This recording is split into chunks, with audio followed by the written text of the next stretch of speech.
अस्सलाम वालेकुम रहमतुल्लाहि वबरकातुहू। पाँचों वक्त की जो नमाज हम पढ़ते हैं, अगर कोई सिर्फ फ़र्ज़ नमाज पढ़ता है, सुन्नतों को नफलों को छोड़ देता है, तो इससे क्या होता है? और फ़र्ज़ नमाज जो सिर्फ पढ़ता है तो उसकी नमाज होती है या नहीं होती है, या फिर बाद में सुन्नत को अदा करना पड़ेगा।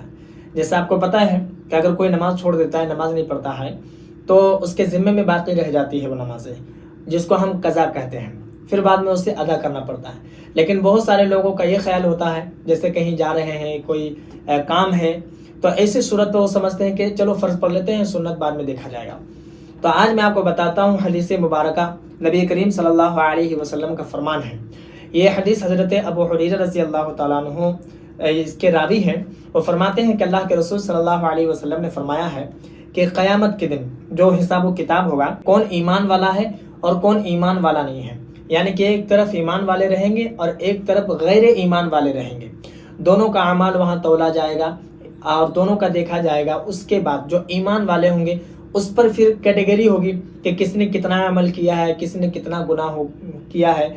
ये नबी करीम सल्लल्लाहु अलैहि वसल्लम का फरमान है। इसमें काफ़ी तफसील है, मैं आपको बाद में इसका बयान बताऊंगा।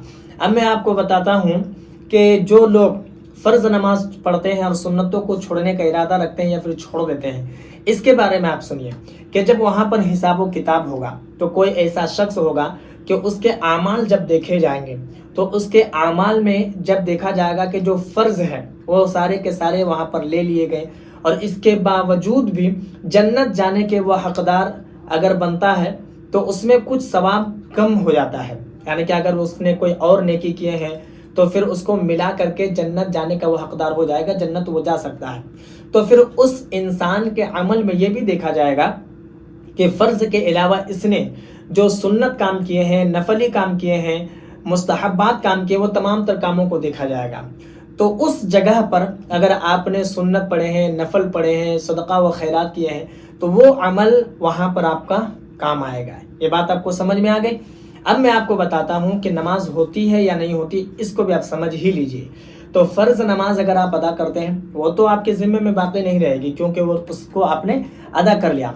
लेकिन सुन्नतों के बारे में आप समझिए कि पाँचों वक्त की नमाज में जो सुन्नत मौक़दा है उसको आप ज़रूर पढ़ेंगे, और सुन्नत गैर मौक़दा जो है उसको अगर आप छोड़ देते हैं तो इसका कोई गुनाह नहीं होता है। लेकिन अगर आप पढ़ेंगे तो मैंने जो आपको पहले ही बताया हदीस मुबारका जो क़यामत में काम आएगा, तो उसके लिए ज़रूरी है कि आप उसको पढ़िए। लेकिन अगर नहीं पढ़ते हैं, ये आपकी मर्ज़ी है। सुन्नत मौक़दा, फजर में 2 रकात है जो हम पढ़ते हैं फ़र्ज़ से पहले, और ज़ोहर में 6 रकात है, 4 रकात फ़र्ज़ से पहले और 2 रकात फ़र्ज़ के बाद, ये सुन्नत मौक़दा है।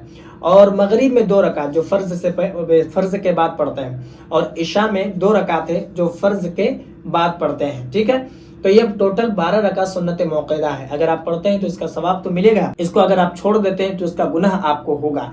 इसलिए कि सुन्नत मौक़दा जो है ये नबी करीम सल्लल्लाहु अलैहि वसल्लम ने इसको पढ़ा है, इसीलिए इस नमाज को ताकीद के साथ पढ़ने का हुक्म दिया गया है। और सुन्नत गैर मौक़दा, असर में 4 रकात जो फ़र्ज़ से पहले, और इशा में 4 रकात फ़र्ज़ से पहले, तो ये 8 रकात सुन्नत गैर मौक़दा है। अगर आप पढ़ते हैं तो सवाब मिलता है, नहीं पढ़ते हैं तो इसका कोई गुनाह नहीं होगा।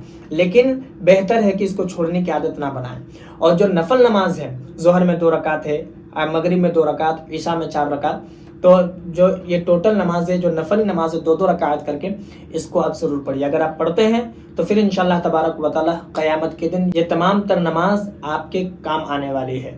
मुझे उम्मीद है कि मेरी बात आपको समझ में आ गई होगी। अगर आपके मन में कोई सवाल या फिर कोई डाउट हो तो आप मुझे कमेंट पर ज़रूर बताएं, और इस वीडियो को जितना हो सके मुसलमानों में ज़रूर शेयर करें, और अगर नए हैं चैनल पर तो चैनल को भी ज़रूर सब्सक्राइब कर लें।